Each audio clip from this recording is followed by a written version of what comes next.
Hello everybody, Candy Conant here from My Back Office Coach. Let me just adjust something on my phone here. It's distracting me. Okay, it doesn't want to go away. All right, there we go. Okay, so anyway, I am Candy Conant and I am with My Back Office Coach. I've been a bookkeeper for almost 25 years, and I have worked with small businesses from all walks of life, all areas of business, big ones, little ones, one person to 150 employees. And what I'm doing now is consulting with business owners, new business owners or recently started businesses to help them set up their bookkeeping processes and procedures, get their systems in place, preferably before they start their business or soon after they've started their business. But also, even if you're 1 or 2 years in and you realize, gosh, this is a mess, I haven't set this up right, my tax person keeps telling me I need to get it together, and things like that. I can help straighten those messes out and then get you on the right track, moving in the right direction. This can also save you a ton of money at tax time, and we're in the fourth quarter now, so getting close to the end of the year, the end of 2016, and so it's time to clean things up, get organized, and get prepared for your tax person. If you take stuff to your tax person in a big old mess, throwing everything in a shoebox and saying, here you go, figure it out, you're going to pay a lot more than if you can give them a nice profit and loss statement showing your income, showing your expenses, have your receipts organized as needed, be able to answer their questions quickly and easily when they want clarification on something, that kind of thing. You're going to save a lot of money and in your own time in the long run. But what I'm going to talk about today for a few minutes here is kind of where to start. A couple weeks ago I was talking to someone who is getting ready to start a business, and she said to me, I don't even know where to start as far as the bookkeeping goes. She said, I don't want to just start the business and then try to figure that stuff out later. She wanted to figure it out ahead of time, and that's what I'm helping people do. And just so you know, right now I'm working on a course. It's going to be about a 45-day course for new and recently started business owners. It's going to walk people through all the steps, getting figured out, getting things set up. Going to be some hand holding and some one-on-one consultation in there too. So watch for a post on that. But right now I'm going to run through just kind of a list of the list I quickly compiled is about 12 things to think about, I guess, kind of where to start and where to go. I'm not going to get into the details of how to get there, how to get these things each accomplished, because we'd be here all day. But one at a time, I will address each of these items over the next couple of weeks, kind of in a little bit more detail. So I'm going to start with the list that I created. Number one, to determine your tax setup, your type of business, as far as, are you going to be an LLC? Are you going to be a sole proprietor? Are you going to be a partnership? Are you a corporation? Are you an S-corp, a C-corp? What are you? Now, to figure that out, you need to have some knowledge of tax law and how you want to proceed, or you need to get in touch with the tax person, whether it's your accountant, CPA, tax person in general. It doesn't have to be an accountant to be a tax person. Your bookkeeper depends. Some bookkeepers will have this knowledge, some won't. A lawyer is someone to think about to help you make this decision. However, nothing against lawyers, but lawyers are not accountants and bookkeepers. So sometimes lawyers think strictly down the road of legally, how do you want to be set up, which is good. You need to consider that, but you also need to consider tax implications, because a lot of times once you're set up in a certain way, you're set up, and it's hard to change or impossible to change without starting all over. And then you've wasted money. So you can consult with with an attorney, but you should also make sure the attorney understands the tax side of things. And if they don't, then you want to take information from the attorney and from a knowledgeable tax person to figure out exactly how you want to go. You know, a lot of times it depends on what you're doing, what you're selling, what the product is, if it's a service, what your liability is, that kind of thing. So you need to put some thought into that before you do it.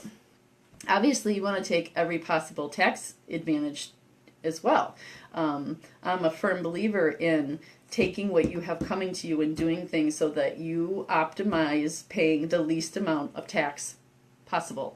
I'm not saying to run away from taxes. I'm just saying everyone should get what they have coming to them fair and square. Okay, so let's move on. Number 2 in my list is very simple. Simplest thing you'll do in starting your business. File a DBA in your county.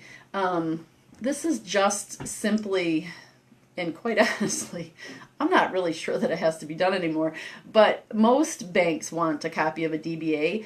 Unless if you're creating an LLC, you're going to have a document from the state of Michigan, or an S-corp, C-corp, that kind of thing. You're going to have a document from the state of Michigan it's your official document saying that you are a company, this is the name of the company, this is your tax ID number, that kind of stuff. And most banks, that's what they want. It used to be years ago, if you're a sole proprietor and you're not going to be an LLC or an S-corp, C-corp, then you definitely need to go file a DBA, because the bank wants something showing that you are a business. And it's really kind of, I don't know, iffy, I guess. I don't know exactly what word I want to use right there, but whether you really need to file a DBA. If you're not opening a storefront somewhere, and you're going to file papers with the state and become an LLC or an S-corp, C-corp, whatever, I'm not sure that a DBA is really, I'm pretty sure it's not really legally needed. But if you want to stake claim to that name in your local area, then file a DBA, because that keeps someone else from using your name in your local area. So anyway, but it's simple to do. You go to the county clerk's office, tell them you want to file a DBA. It used to be like $15-20 or something. And you fill out a simple form putting that you're the owner of the business. It's located at such and such a place. The name of the business is this. You pay your fee, and that's it. Simple, like I said. It's the simplest thing you'll do. Next thing I have on my list is to open a checking account. Pick your bank, go on in, take your papers, like I said, whether it's the LLC paperwork or S-corp, C-corp, whatever from your state, or your DBA, take it into the bank and just tell them you want a basic checking account. And then they'll go over various features and things like that with you. You can order some checks. You know, these days people don't write a whole lot of checks, so get a debit card if that's what you like to use. Order some checks, however you want to do it. Keep it simple. Just keep it very simple. You just want a basic checking account, and the simpler the better. Okay, so that's pretty simple to do too. Number 4 on my list is make sure you start right off keeping track of your money in and your money out. At the beginning, it's going to be money out, probably, because you're going to be running around setting this up, setting that up, whatever, you know, buying supplies, buying inventory, all that kind of stuff. So make very sure you are at the very minimum keeping track of that stuff on paper. I guess we'll talk about a bookkeeping system here in just a minute. That's farther down on my list. But right off the bat, when you're starting to prepare or research or whatever for a new business, you want to be keeping track of that stuff. Just make a little list, a spreadsheet on your computer, or write it in a notebook, whatever you got to do. Next on the list that I have is number 5 is understand your expenses and your income for your type of business. So let's just pick a sample, like a cleaning business is pretty basic. If you're going to be a home-based cleaning business, your income is going to be cleaning income, and your expenses are going to be cleaning supplies. And then you're going to want to keep track of vehicle expenses because you're going to be driving to places to do your cleaning. You're going to want to keep track of mileage, gas, all of that stuff. And you're also going to want to Oh, sorry, I just lost my train of thought. Keep a mileage log. You're going to want to keep a mileage log. So I think I've talked about this before, but just a basic log, you can buy them at Staples or online or wherever, or just use a notebook. That's what I do. You want to keep track of your mileage every time you go somewhere, whether, well, if it's for business, obviously you want to keep track of it. But what you can do is keep track of business and personal in one book. And write down your mileage at the beginning of the year. What is your odometer on your vehicle at the beginning of the year or when you start your business, and then at the end of the year on the last day you'll write it down, and hopefully you're going to keep track all in between on when you're running here and running there. If you go out doing personal things and business things, write it down, write down the date, the mileage at the time, and then make a note. Went to whatever, Kmart, and then went here and bought cleaning supplies, that kind of thing. Just keep it basic. You don't have to put great detail, but you do need to keep track because you're going to want to deduct the miles on your tax return at the end of the year. So just basically understanding what's your profit and loss going to look like. What are your things that are going to bring you money? What's the money coming in going to be? Your income. And then what's the money going out going to be? Maybe you're going to have some people working for you, so that's a whole nother ball of wax, payroll. I'm going to get to that farther down the list too. Other expenses, office supplies. For a cleaning business, it's going to be pretty basic. There's not going to be a whole lot of different expenses.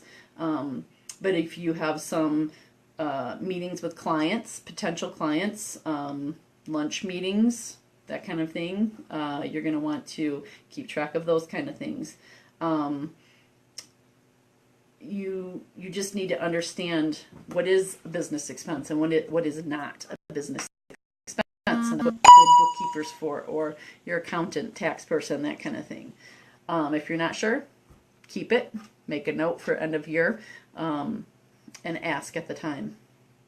Okay, next on my list I have number 6 is determine how you're going to do these things. So how are you going to keep track of your income and your expenses down the road? Maybe at the beginning you're just going to keep them in a notebook, you're just going to write things down, keep a little spreadsheet, that kind of thing. But as you get busier, as you get bigger, you get more business, that kind of thing, you need to have proper systems in place ahead of time. So are you going to use software? Are you going to use a spreadsheet? Are you going to use some kind of database? What are you going to do? Once you figure that out, then that's a whole nother topic. And again, it's farther down my list. We'll get to it. So just figure it out basically. What do you want to do? Do you want to do it by hand? Do you want to use software? Do you want someone to help you? Are you going to hire a bookkeeper? Just think about those kinds of things. And then in addition to that, part of those decisions, you also need to decide, how are you going to let people pay you? Are you going to be a cash and check only? No checks, just cash. Credit card. If you're going to accept credit cards, you need to set up a basic credit card processing system, which these days is so simple to do with the various card swipers and that kind of thing. I've used Square, I've used PayPal. They're so simple to use. And then how you're going to pay people. That's another thing to think about. How are you going to pay people? Are you going to write checks? Are you going to set up vendor accounts? Again, for a cleaning business, maybe you want to set up vendor accounts at places like, I'm probably going to say the wrong name. Years ago in Traverse City, it used to be called Michigan, well, I can't think of it at the moment, but Michigan Cleaning Products or something like that. So are you going to set up some vendor accounts and try to set up 30-day net terms, or are you going to pay with a credit card every time you go in? Are you going to write a check every time you go in? You want to think about, how are you going to take care of this stuff? Think about it ahead of time and get a plan. Okay, next on my list, number 7, determine if you will need to collect and pay sales tax. This is very important. Depending on what you're doing, cleaning business, it's all service. You're not going to have to collect and pay sales tax. That's nice, keeps it simple. However, keep in mind that there are various lawmakers trying to get a tax put through on services. So if they did do that a couple years ago, they passed it, and then it was to take effect, I don't remember what year it was, maybe it was the beginning of 2015, and then it got repealed and completely removed. Thank goodness, right? It's going to be a bookkeeper's nightmare to keep track of that stuff if they start taxing services. However, it is what it is. You got to keep track. So if you're selling a product, then you need to collect and pay sales tax. And depending on where you're sending that product, you're going to have to determine what states you need to register for sales tax. And that's a whole nother video all by itself. If you're just selling products right in your own local area, it's not so bad. It depends on where you are. Some people have to collect and pay a local tax as well, like a city tax. Some people have like a lodging tax. If you are doing a lodging business or renting on a daily basis, that kind of thing, there's a lot of different things that come into play there. But just for the basics, determine, okay, here's what I'm doing.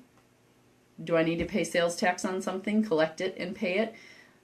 And if the answer is yes, then you need to take steps to get in touch with someone who can help you figure that out. That can be me. That can be your CPA you already have, your bookkeeper, your tax person. If it's your bookkeeper, nothing against bookkeepers, general bookkeepers out there, but you need to make sure that bookkeeper knows what they're doing.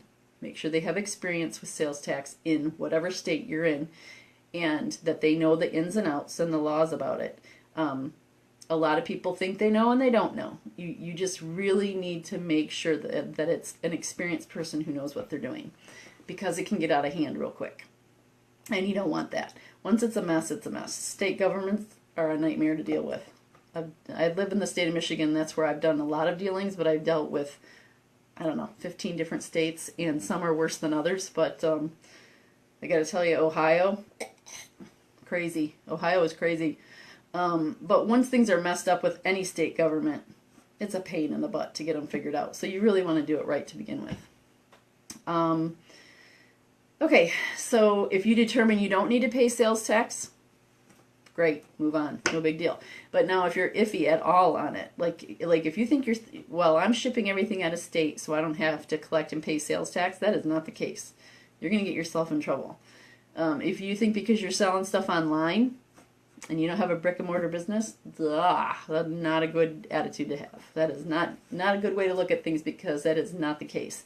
You think you're not going to get caught because you're selling online and you're only selling a little bit or whatever. You know, that's just not a good way to look at it. You just need to do it the right way the first time. You know, they're really cracking down looking at small businesses, especially selling online, because the states want their money. You know, they want that tax. They need it. They want it. They want to spend it. So they're trying to find out who is out there doing this, selling things online and not collecting and paying sales tax. So just a good idea to figure that out ahead of time. Get somebody good to help you with that.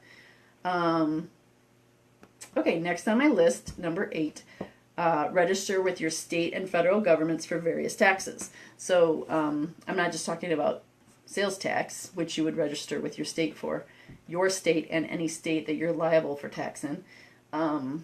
But I'm talking about payroll taxes as well, which kind of comes to the next thing on my list, which is number 9. Determine if you're going to need payroll. So if you're going to be doing payroll for employees, then you need to register. You need to register with the federal government and go through those steps to basically tell the federal government you're going to have employees and you're going to be having wages starting on such and such a day, and there's a process you go through. And get signed up paying your federal withholdings that you withhold from your employee, the Social Security and Medicare taxes, you've got your federal unemployment tax. Then you have to register with your state. Sales tax if needed, but if not for sales tax, if you have employees, you still need to register because you have to withhold and pay in their state withholding. And you have to pay state unemployment tax. There's lots of things to consider when you're going to have payroll. And no, you cannot just say, oh, I'll just give them a 1099, then I don't have to do payroll. No. That's the next thing on my list, number 10. You need to properly determine, are they employees or are they 1099 contractors? You cannot just simply avoid processing payroll and doing all those taxes because you don't feel like it and you think it's just be easier and nicer to do a 1099. No, it doesn't work that way. You have to make sure that if you're going to issue 1099 to people, it's totally legit. And there are steps for that. There's criteria that the federal government uses to determine between a contractor and an employee. And I actually have done a video on that a couple weeks ago. So check out my page down below, go down below, and look for one of my other videos. I believe I wrote in the comments where I talked about the 1099 subcontractors. Versus payroll. Okay, so that really actually just covered 8, 9, and 10 on my list. Register with your state and federal governments for various taxes as needed. Determine if you need payroll. And are you going to need to issue 1099s? One or the other, or both. So 1099s, just to kind of confirm, they are for services only. If you're just selling a product and you are bringing in, say, product from people, you're paying somebody money for a product, like inventory, you don't have to give a person a 1099. It's for services.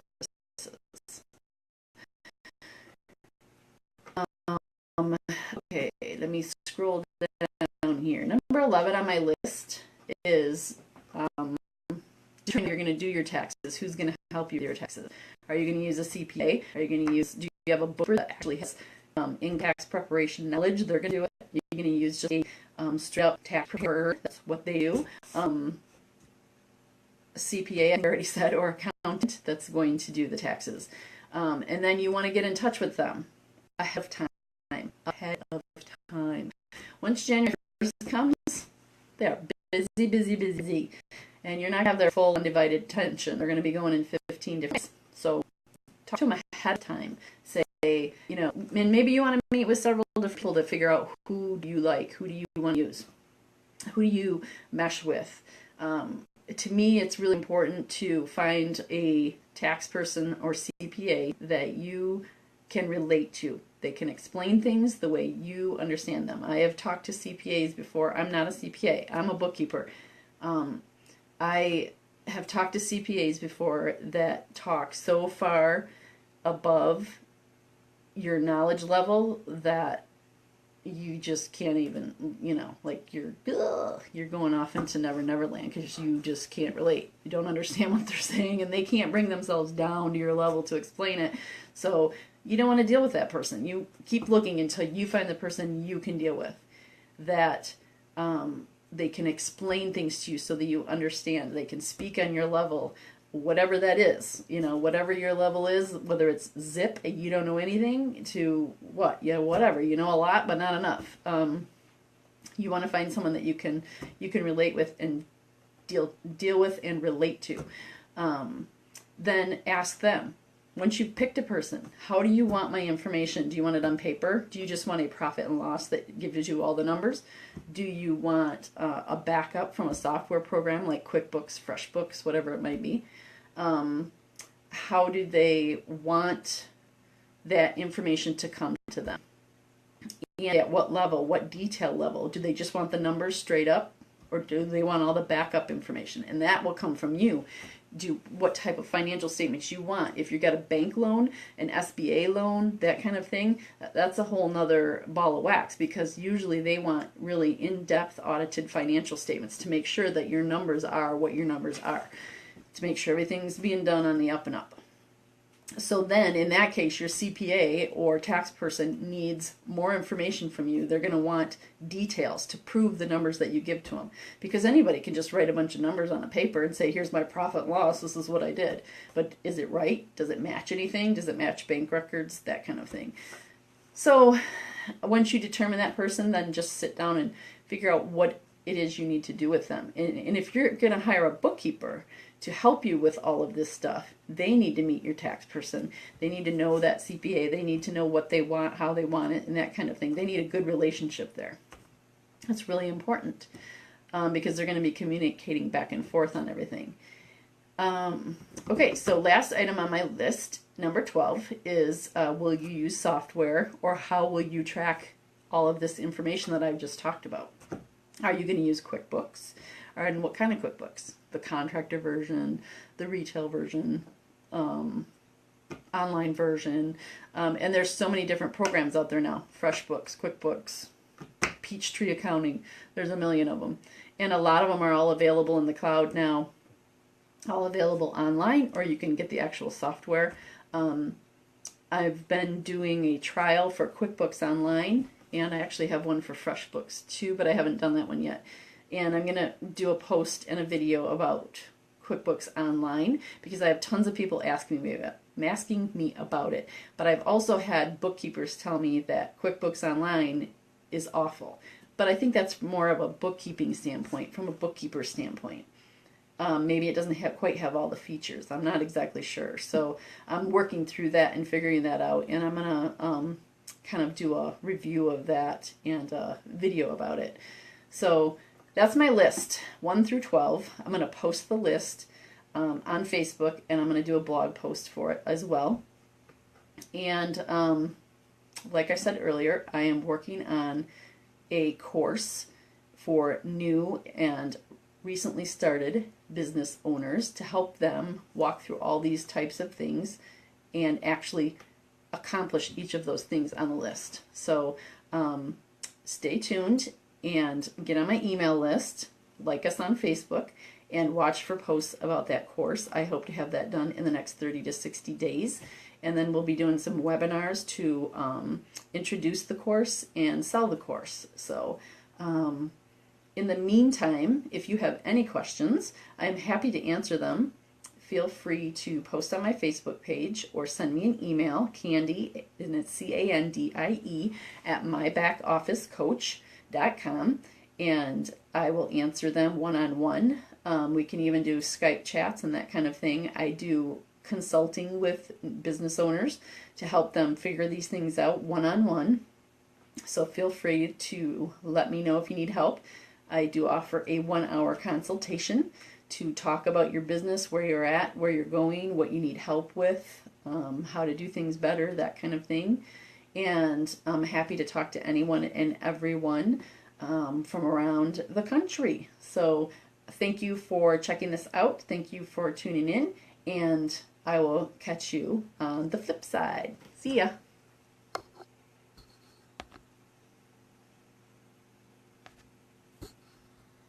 I'm trying to turn it off.